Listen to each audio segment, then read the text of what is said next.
Hi, friends. Happy Sunday. Happy, I don't know, July 9th.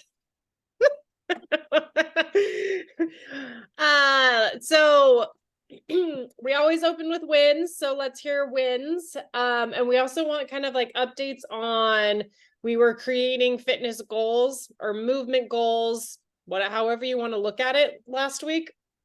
So kind of what your goal was, how you did with it last week. I want to win regardless of what your goal was or how you hit it.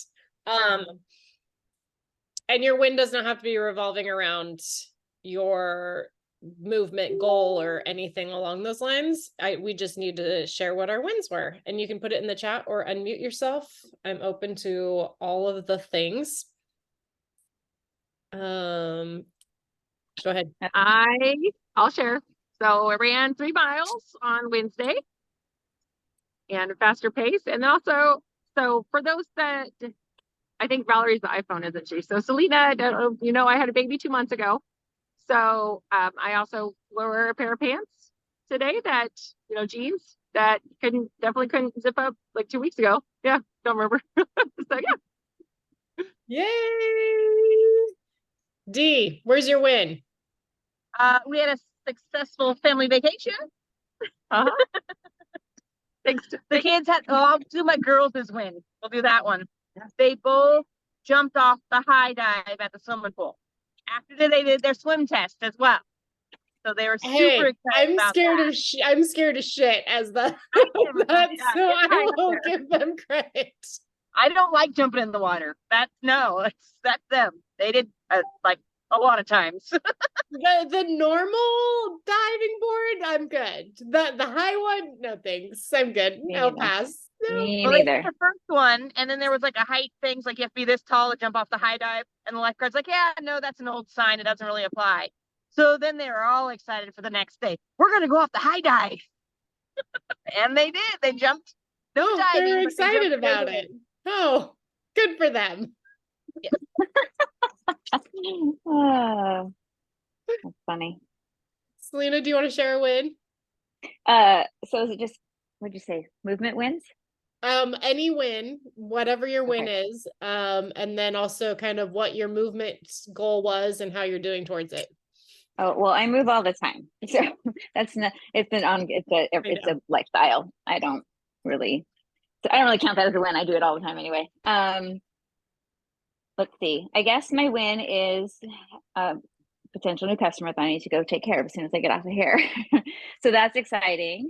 And I've had a couple other people actually, one person bought a reset, and she is she's no longer a personal trainer, but she still works at Cascade. And so she has a lot of people in front of her. So if she likes it, I have a feeling she'll be a good addition to my team. So I'm excited about that. Yeah, I didn't know that. That's fun. Yeah. So there's that. I don't think there's really any other wins.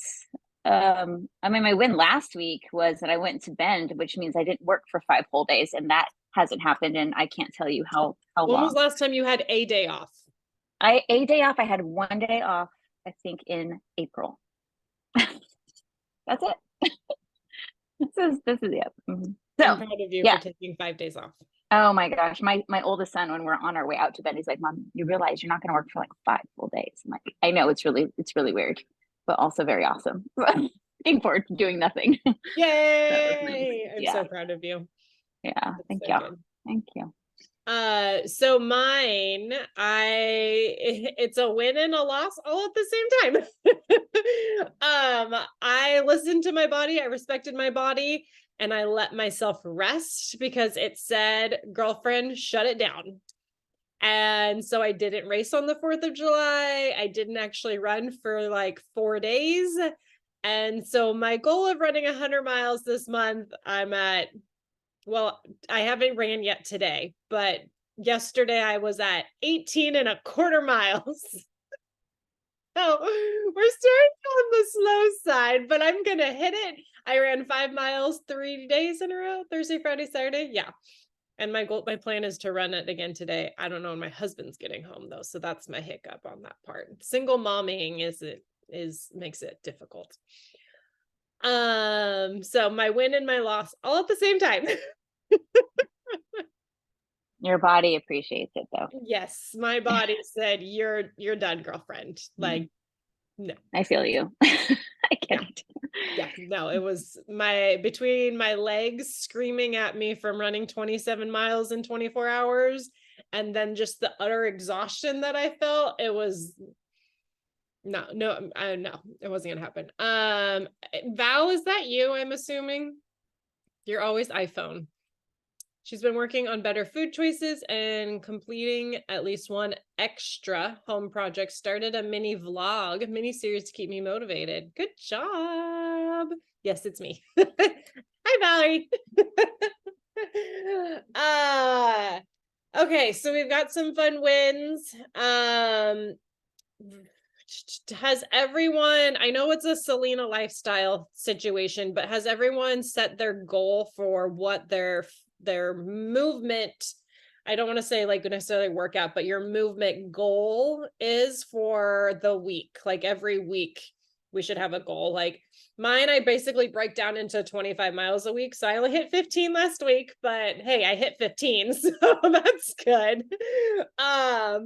But I like mine always breaks down to 25 miles in a week. And then I also want to do some kind of strength training at least one day a week with that as well, which I actually did do. Monday I did do, because Monday mornings at 8 a.m., if you forgot, we are doing a pivotal workout together. So tomorrow morning, 3 workouts a week, walk every day for 20 to 30 minutes. Good job, Selena. I think other people are you typing, Joy? 3 workouts a week of either walking, running, or pivotal. Good. Elise is coming back on. She was going to share a little bit about what she's doing. But so my 100 miles on the month is something I set for myself in January. I set that goal of I wanted to run 100 miles a month the entire year. Most of you know, I failed 2 of those months. One of them, I had a herniated disc in my neck, and the other one, I got a kidney infection. So like I said, I listened to my body. There was no way I was running during either one of those, you guys. Actually, part of the kidney infection, I'm pretty sure, stemmed from me pushing myself too hard, because I realized I had a bladder infection. I still kept running, and then I ended up with a kidney infection. So don't recommend doing that. That's why I'm listening to my body, because I don't want to do that again. But I'm one of those, like, well, just because I didn't hit it that month in February, in April, right, doesn't mean that I'm not going to keep trying to do it. It doesn't mean that, like, oh, I didn't hit in February, forget it, I'm not running 100 miles a month this year. No, well, that was that month. I did what I could. Now let's recover, and we're going to go for it again, the following month. And I'm just going to continue to do it. So, I don't look at it as a failure, because to me, failure, the definition, when you fail, it literally means you stop trying. That's the only way you fail, is because you stop trying. And so I don't feel like I failed.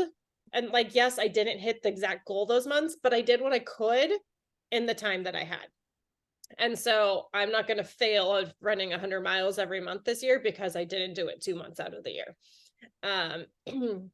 So something that Elise jumped on this. A lot of us are being coached by her at this point in time. I'm like, my coach Brooke, and I'm like, oh wait, she's not really mine anymore. Our dear friend and mentor and coach Brooke Hemingway, decided to do 100-mile this month challenge, and she put it as walking.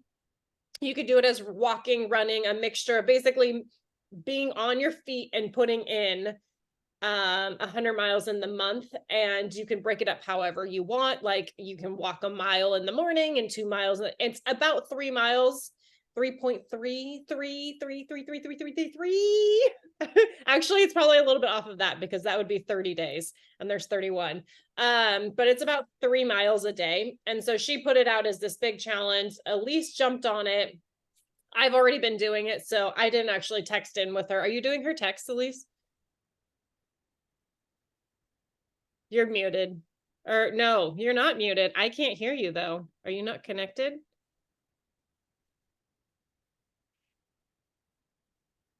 I don't know, but I can't hear you and you're not muted.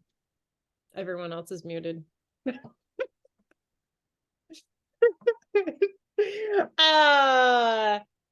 Oh, Deidre says February is a shorter month. So yeah. Oh yeah, honey, when I hurt my neck on January 30th, I think it was. Yeah, because I was all excited because the 31st I was going to blow the 100 miles out of the water and I was like, I'm going to run extra. And I hurt my neck on my run on January 30th. And so like I went into February and be like, no, it's only 28 days and I know I'm going to be down. Like I was crying myself to sleep. I wasn't sleeping for like a week because I was in so much pain.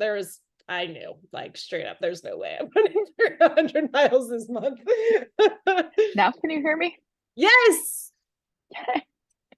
All right. Oh my goodness. I was like FML. Like seriously, Michelle and I were having a call before. Not today, Satan. Yeah, for real. Well, the 100 miles. So I signed in and there's a large population, a lot of the women who are being coached in the high performance coaching container this summer that are doing it also. And so it's super fun because I think there's about 25 women in that container and we're all like cheering each other on through Instagram Messenger. We have a chat that we're dropping everything in. So it's just really awesome. And when I was camping, I just used the fitness app on my phone is how I track my stuff. I don't have like a Garmin watch or anything like that, but I just kind of like added up and today I'm already at 30 miles and I'm like on day 9. So like, yay, on track. So, but now I'm driving 3 hours north up to Everett, probably 4, just because it's further than Seattle. But so it's hard when you're traveling to get it in, but it's still doable. And it's like every little effort counts, like even just walking around my house or like I've been walking in the morning.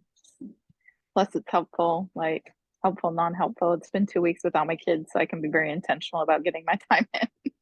It's easier to get out and move when you don't have the. I know that's why I'm like, I don't have anyone to watch my children right now, so I can go for a run. And but they go with me. Like we walk, they ride their bikes, so they just go with. Like that's how I do it. It takes a lot to do. Like we have to really plan me going for a run with the girls because they have to do the bike. We have to go to the trail and do the bikes and stroller. But it's and I don't even doable. know where our stroller is. It's an option. Like we always have the options, traveling right? thing. I love that you brought that up. So Joy and I, when we drove to Utah, we actually, and we didn't walk very much that day. We drove for like 12 hours or something ridiculous, right? But we had like at our truck stops or when we stopped for fuel, we would do squats and lunges and like Nice. I'd be sitting there with the hose in my car and just doing squats and doing some twist lunges. And like, you just gotta like, it wasn't necessarily for the exercise part of it. It was to move my body because it was sitting still for so many hours. So there's ways to be like creative and, still. So who's leading the pivotal workout tomorrow morning? Because I signed up for week 3. I can do it unless somebody else wants to do it. I'll be on. My booty and my quads and my thighs are still like, I feel it still from when we did our workout last week, but it's like, plus I've been walking 30 miles. So it's like, dang, I'm like getting in shape quick. Yeah. That's why none of your clothes fit that we were talking about yesterday. Yeah. Your bra is in a good way. Elise had to share with me that she didn't have a strapless bra, so she was just free balling it. I'm just going to say free balling it yesterday because her bra doesn't stay up anymore because she's lost so much inches.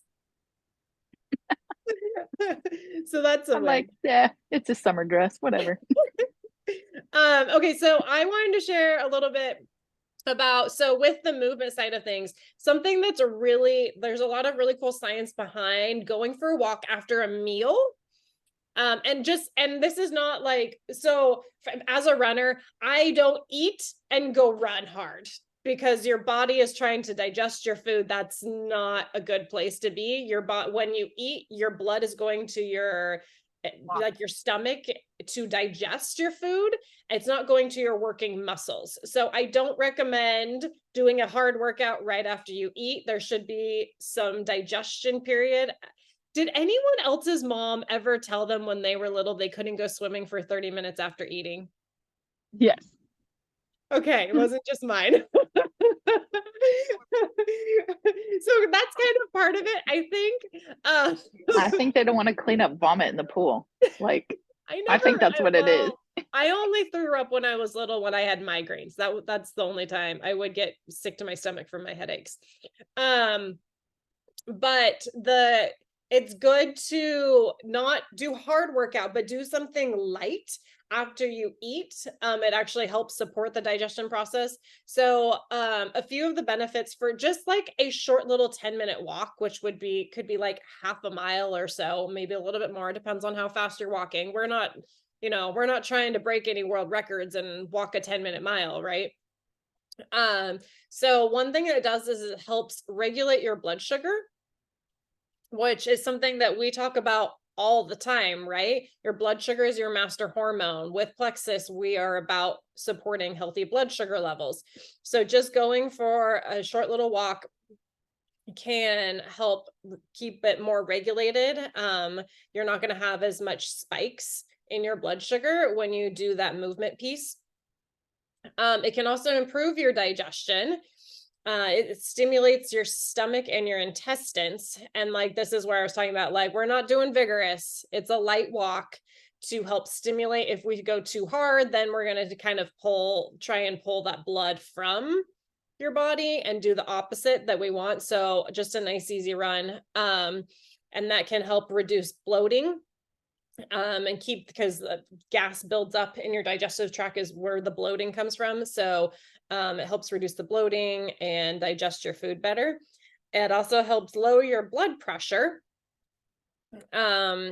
When you go for like that little 10-minute walk, like I mentioned, it's reducing your diastolic blood pressure. So diastolic over systolic. And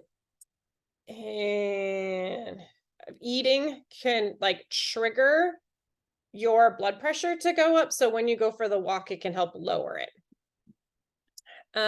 Obviously, it's going to help you burn calories.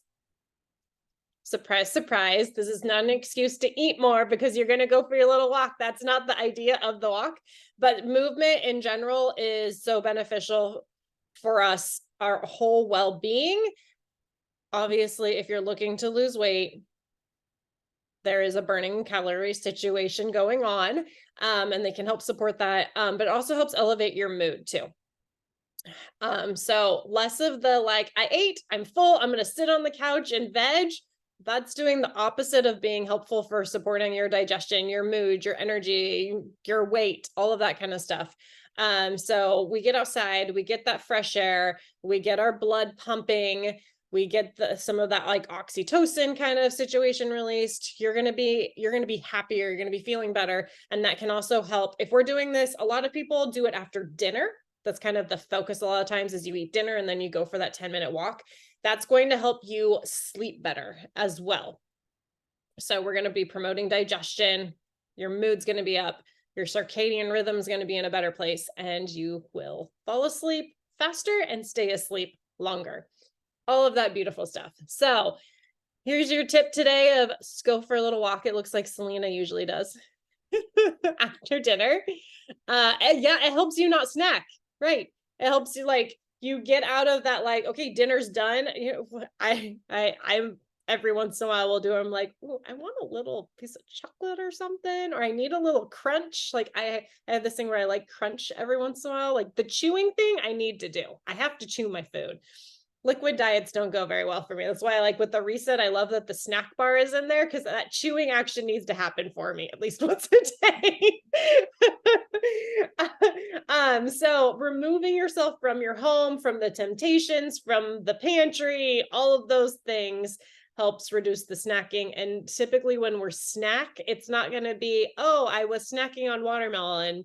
No, it's going to be I'm snacking on the chips and the cookies and the chocolate and the ho-hos. The granola bars. Yes, I love the morning and afternoon. So walking in the morning, when we're talking about sleep, is super, super, super good for the circadian rhythm as well. You want your eyes also, by the way, you want your eyes exposed to the sun. You don't want to be wearing sunglasses. When your eyes are exposed to the light, it helps reset that circadian rhythm, and it tells your body it's morning. Like this is a wake up time. And like in the evening, it's usually going to be not this time of the year necessarily, but it's usually like a little duller, and that's your body being like, oh, we're winding down now. This is bedtime. We're going to be shutting the systems down. Something I do every morning too, with kind of along these lines of like movement in the morning, getting exposed to the sun, is I ground myself, which I put my feet in the earth, dirt, grass. I usually end up walking on wood chips and rocks and snow. I did it even when it was snowing outside. I didn't stay out nearly as long then because my feet were frozen. But that grounding has shown to have so many incredible benefits to it. One of them is helping your circadian rhythm, but also mood, immune system, lots of good stuff. Also like energy, it gives you a positive energy because the ground emits like positive energy. All the other things is always giving us negative energy. So we're getting that positive and balancing the positive negatives, which it's always a little woo-woo to me, but I also am like, I've noticed a difference. And I think like God made the earth and incredible things come from the earth and the ground, and it's very healing. Mother Nature. Healing. Yeah. And the beach, like my feet in the sand in the ocean. Like, oh my goodness. How can you not go to the beach and not walk barefoot? Like that's one of the most beautiful things about the beach is you're grounded the whole time you're there, right? I think I did when I was in Florida in January. I actually ran. I think I did my 4-mile run barefoot. Which I don't run barefoot very often because I have blistered my feet super bad from that before. It was pretty rough. But I didn't end up getting blisters that time, and it was really good. Okay. We're wrapping up on half an hour. Does anyone have anything they'd like to talk about or share real quick? I just want to say, Selena, it's good to see you on. Good to see your face. You look good. Are you receiving the boys or are you handing them off? Oh no, they're here. They're here. Okay. Yeah, I just got back from the grocery store. I was putting away my groceries well. I was gonna say like Sunday I know is your transition day, so I didn't know. Yeah. Nice. And who else is on? Who's on the iPhone? It's is Valerie. that Valerie or no? Okay. Valerie. Awesome. All right, friends. We'll see you again. Super quick. So tomorrow night at 5:30, we are doing, I call it open mic business night. So, I call it that. I don't know. I just kind of came up with it. I like the idea of a very laid back experience where people like open mic, like I want people to come into it thinking that it's going to be laid back and they're open to asking questions and getting like Q&A and that kind of stuff. So we're doing that at 5:30. They're going to hear some really incredible stories. Elise, you're going to be sharing. Are you good for that? Yeah. Elise, Joy, and I are going to be sharing on it. This is just a really good opportunity for people to come ask their questions, and we're like super raw and real about it and talk about like the good, the bad, the ugly, our experiences, that kind of stuff. So that's at 5:30 tomorrow night. Please invite, please come on, put it on your calendar, come on and have an intention to bring at least one person with you. And then, and get in your stories. Like that's a great place for like people to be like, oh, yeah. I'm all about like, talk about the opportunity because the opportunity is just as much, if not more, life-changing than our products. And the opportunity allows you to be able to afford the products as well. So that's, you know, both sides of that. And then 7 o'clock tomorrow night, we start our Be Happy challenge group today. We're going to be focusing our coaching call tomorrow on happiness. So we're going to talk about the gut brain connection. So come to that as well, but also invite people. Our coaching calls are open to anyone. And so we'll be coaching on what the gut brain connection is and how to support it. So that's at We'll 7. make sure and to at 7. drop that. There was a graphic that you did for the whole month of July. Yeah. And those were on there. I need to find it in my photos and we'll just drop it. That way everybody can share again that we had shared last week. So It's gonna be I know one of those mine things get like buried in my 15,000 photos. Yeah, Like, how far back do I need to go? I had that with the B challenge because you shared it again. I was like, oh, okay, there it is. Because I have it saved. I just don't know where it's saved. There's so many photos. Yeah. Oh, so that's at 7. Then 7:30, we're gonna go into like a work with me business call style situation. And the reset is also starts tomorrow for the reset group. The So reset people challenge are group either in one or starts- the other. Yeah, it starts tomorrow as well. Thank you. I need to get some things posted in there. Yeah. So that's what we have coming up tomorrow. Do you have a question, Selena, or not? Oh, you looked like maybe you had one. Awesome. Well, you guys have a good one. I'm gonna go pick up a friend from the airport and then get in the car and drive. So, Woo. All right. All Well, it's nice to right. see you, ladies. yes, you too. Have a good rest of your Sunday, ladies. You You too. too. Bye. Bye bye. Bye.